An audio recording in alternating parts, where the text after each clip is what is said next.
Hi everybody, my name's Robin Ryan, and tonight I will be talking to you about two assessment tools that I think that you should use in your classroom. The first site that I want you to go to is called EdPuzzle, and it's edpuzzle.com. Once you've set up your free account, you will land on the home page, and this is what the home page is. Let me tell you a little bit about what EdPuzzle is, or what you can do with it. It's great. You can use videos with interactive questions, and you can make your lessons more engaging, and instead of just showing a video and having students sitting there passively, they can interact with the video because you can insert voiceovers, you can pause the video and explain what's happening in the video, and you can also embed questions in videos. And the great thing about this site is that the videos that are available to you are videos that people have made, but also videos from popular channels. So if you look on the left-hand side of your screen, you'll see where it says popular channels. And so EdPuzzle are the videos that have been created by users, and you've got YouTube videos, Khan Academy, TED Talks, and many more. I think this is a great tool. I have never used it, to be honest with you, but since learning about it, I have already started doing research and thinking of ways that I can use it in my classroom. So for example, I'm teaching fractions right now, and so all I have to do is go and type fractions in the search bar, and I come up with all of these different videos. And if I click on the see more at the bottom of the page, it will show me different videos. So when I was first looking at it, I clicked on this video that said fractions for kids, and you can watch it. And so this is what pops up.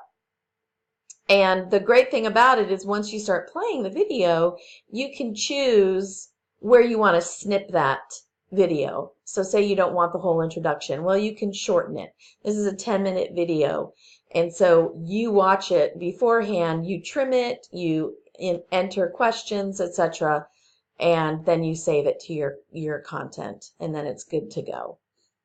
So that is EdPuzzle. So I really think you should check it out. The second assessment tool that I want to talk to you about is an oldie but a goodie, and it's called Plickers.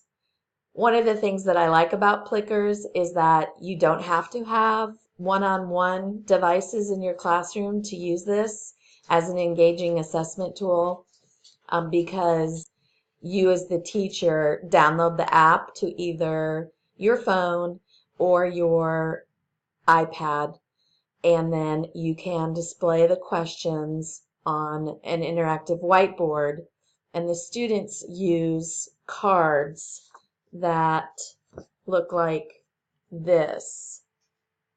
And every card is a different shape, and depending on the way that they turn it, you then scan the card, and it scans the student's response.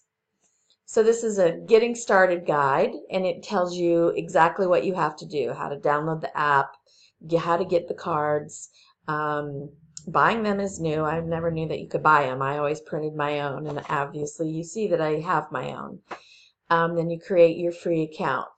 So I'm going to show you a sample, and what I've done here is I have created a class, and I've created this quiz. What are the ways that you can compare fractions?